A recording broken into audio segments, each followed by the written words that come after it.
সালাম ও শুভেচ্ছা প্রিয় দর্শক।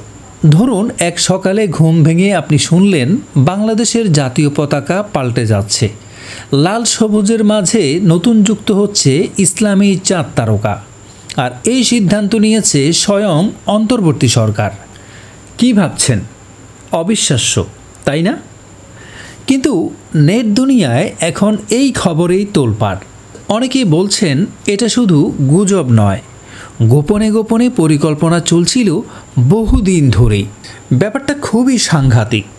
বাংলাদেশ তার পতাকায় পাকিস্তান এবং তুরস্কের অনুকরণে ইসলামী চাঁদ যোগ করার কথা ভাবছে।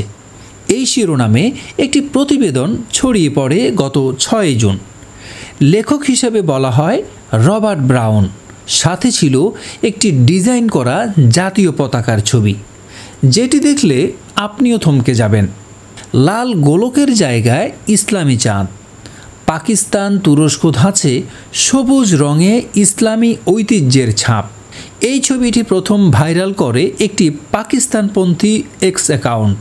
তারপর সেই ছবিটি শেয়ার করেন সাবেক প্রধানমন্ত্রী শেখ হাসিনার পুত্র সজীব ওয়াজেদ জয়। আর তাতেই আগুনে ঘি পড়ার মতো ছড়িয়ে পড়ে গুজব। গুজব বলে ডক্টর ইউনূসের অন্তর্বর্তী সরকার গোপনে এই পরিবর্তনের ছক কষছে।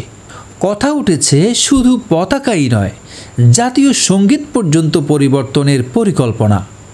নেটিজেনরা বলছে ধর্মীয় পরিচয়কে সামনে রেখে বাংলাদেশের রাষ্ট্রীয় পরিচয়কেই পরিবর্তনের চেষ্টা চলছে। এইসব পোস্টের কমেন্ট ঘরে দেখা গেল, বাংলাদেশ কি পাকিস্তানের মতো হতে যাচ্ছে? এই দেশ কি তার ইতিহাস ভুলে যাচ্ছে? আমরা কি লাল সবুজ ভুলে যাব? দর্শক, এতক্ষণ আপনি যে তথ্যগুলো শুনলেন তা কি বিশ্বাসযোগ্য মনে হচ্ছে? ঠিক এখানেই আমরা থামি। এখন আসল সত্যটা জেনে নিন। পুরো বিষয়টাই ছিল একটি পরিকল্পিত গুজব। যে প্রতিবেদনটি ছড়িয়েছে তা ছিল এআই দিয়ে তৈরি করা, ভুয়া সাংবাদিক রবার্ট ব্রাউনের নামে লেখা পাকিস্তানপন্থী এক্স অ্যাকাউন্ট থেকে গুজবের সূচনা, যার কোনো প্রমাণ বা উৎস নেই। এমনকি সজীব ওয়াজেদ জয়ের অ্যাকাউন্ট থেকেও যে পোস্টটি ছড়িয়েছে সেটিও ভুয়া স্ক্রিনশট, একেবারে ডিজিটালি তৈরি। 14 জুন 2025 পর্যন্ত বাংলাদেশের কোনো গণমাধ্যম, কোনো সংবিধান সংশোধনী, কোনো সংসদীয় আলোচনায় এই বিষয়টি ছিল না। ডক্টর ইউনূসের প্রেস উইং জানিয়েছে জাতীয় পতাকা পরিবর্তনের খবর সম্পূর্ণ ভিত্তিহীন।